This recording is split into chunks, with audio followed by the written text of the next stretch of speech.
Hello guys, welcome to our channel once again. Channel का नाम तो आप जानते ही हो, सौरभ देवतकर। जल्दी से फटाफट लाइक कर दीजिए, सब्सक्राइब कर दीजिए और कमेंट करना मत भूलिए, क्योंकि आपके कमेंट से बहुत मोटिवेशन आता है कि वो वीडियोस हम लोग बना सके और आप तक पहुंचा सके। So thank you very much and will start with the topic linear differential equation, जिसको आप कहते हो LDE। काफ़ी इंपॉर्टेंट इंजीनियरिंग स्टूडेंट्स के लिए, कोई भी यूनिवर्सिटी के होने दो। बेसिकली मैथ्स 1 मैथ्स 2 में बहुत ज़्यादा इंपॉर्टेंट। दूसरी बात, सिग्नल्स एंड सिस्टम्स जो लोग पढ़ रहे हैं, डिजिटल सिग्नल प्रोसेसिंग जो लोग पढ़ रहे हैं, आफ्टर दैट BSc जो लोग कर रहे हैं, उनके लिए बहुत ज़्यादा इंपॉर्टेंट टॉपिक है।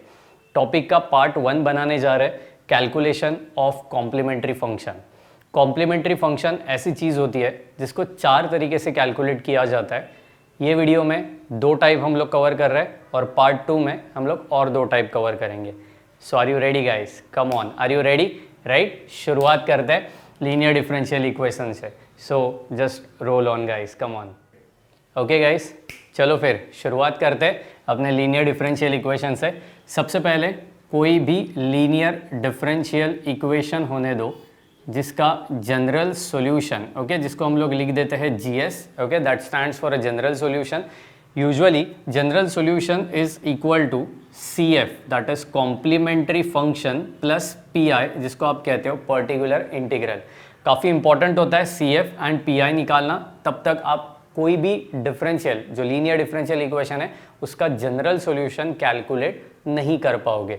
ओके, तो कॉम्प्लीमेंट्री फंक्शन का बेसिकली 2 टाइप है, ओके, जो ये वीडियो में हम लोग कवर कर रहे हैं। नेक्स्ट पार्ट में आएगा और 2 टाइप, तो total number of types for complementary function are 4। PI के लिए कंप्लीट टाइप्स अगर मैं सिखाने जाऊँ तो 6 है, जो हम लोग और भी पार्ट बनाएंगे और अपने प्लेलिस्ट में अपलोड कर देंगे। So please stay tune with अस।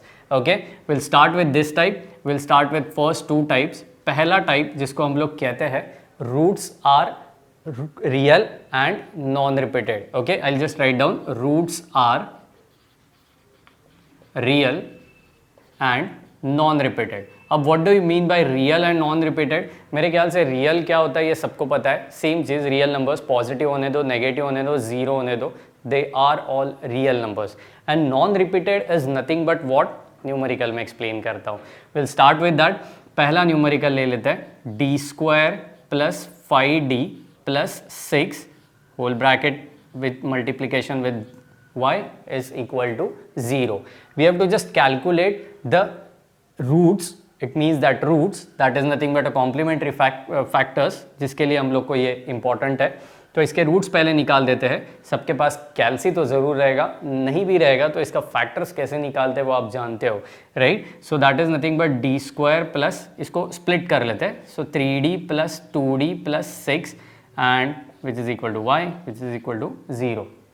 अब एक काम कर लो, पहला इसका बना दो ऑक्सिलरी इक्वेशन। ऑक्सिलरी इक्वेशन को हम लोग लिख देते हैं AE, ओके, AE, जिसको हम लोग लिख सकते हैं, ये y को हम लोग वो साइड पे एडजस्ट कर देंगे, तो d² plus 3d plus 2d plus 6 is equal to 0। Therefore d को कॉमन निकाल दिया, d प्लस 3 एंड यहाँ पे मिल गया d प्लस 2, जो आप पूरा फैक्टर्स होने के बाद आपको यहाँ पे मिल जाएगा। तो फाइनली d के कितने वैल्यूज़ आ गए? -3 एंड -2। मैंने आपसे वादा किया था कि न्यूमेरिकल में एक्सप्लेन करता हूँ what do you mean by non repeating roots.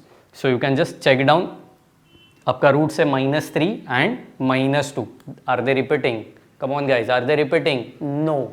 So basically these 2 roots are known as non repeating roots and which are real also. Real मतलब जिसमें इमेजिनरी है नहीं, कुछ उससे लेना देना है नहीं, they both are real numbers.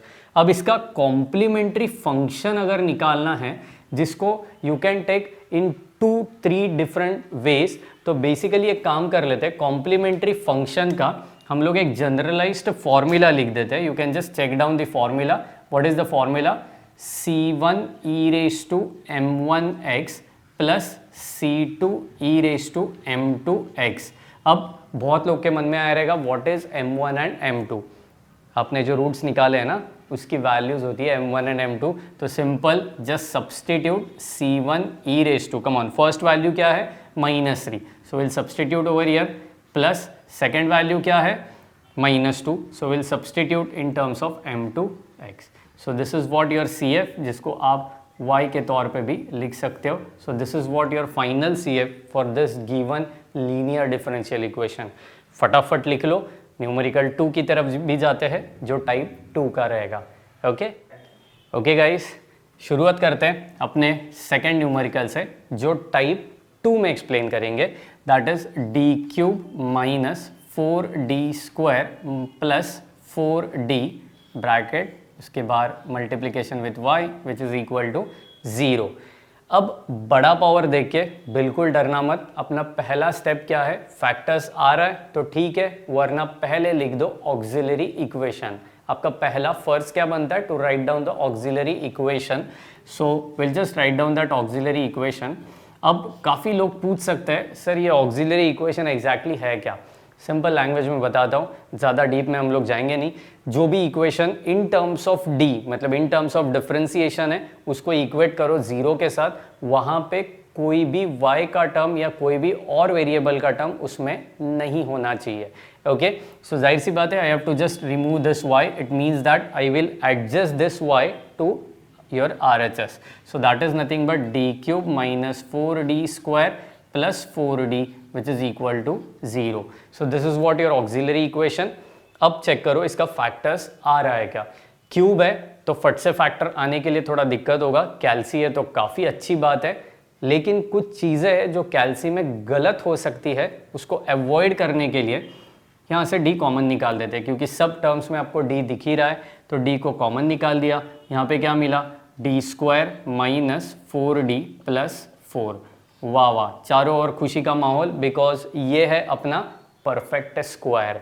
सो बना देते हैं d, यहाँ पे आ जाएगा d किसका परफेक्ट स्क्वायर है, कम ऑन, d माइनस 2 का होल स्क्वायर मतलब परफेक्ट स्क्वायर है. सो यहाँ से आपको कितने फैक्टर्स मिले, come on, d is equal to पहला मिला 0 एंड बाकी के 2 मतलब स्क्वायर है ना, तो 2 फैक्टर्स मिले. -2 वो साइड पे एडजस्ट हो गया तो +2 एंड +2. ओके, अब आप बोलोगे सर प्रीवियस न्यूमेरिकल में 2 फैक्टर्स आए थे, ये न्यूमेरिकल्स में 3 फैक्टर्स आए, ऐसा क्यों. Come on, let's check the highest power of your LDE, that is linear differential equation.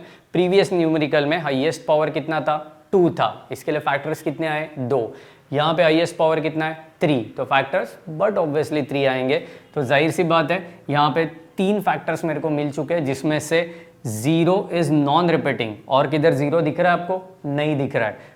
2 and 2 are repeating, तो जाहिर सी बात है फर्स्ट 0 के लिए I will apply type number 1 जो नॉन रिपीटिंग है, एंड सेकेंड मतलब 2 जो 2 रिपीट हो रहे हैं, ट्वाइस रिपीट हो रहा है, तो जाहिर सी बात है उनके लिए हम लोग टाइप 2 यूज़ करेंगे.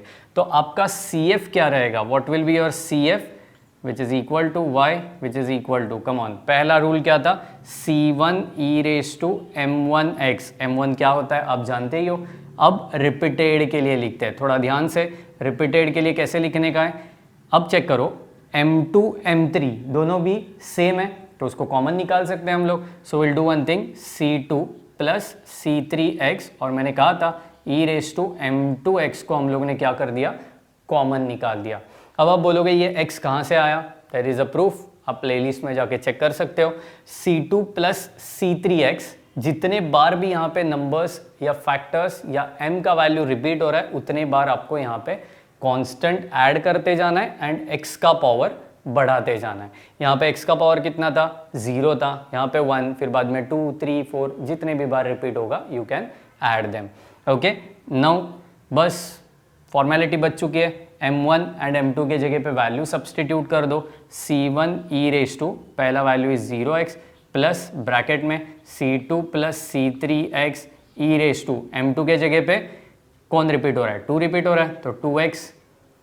एनी डाउट, आगे बढ़ते हैं. एनीथिंग रेस टू 0 कितना हो गया, 1, राइट. तो यहाँ पे हो गया 1, तो this will gives you C1 plus bracket में C2 plus C3x e 2x. That is what your final answer.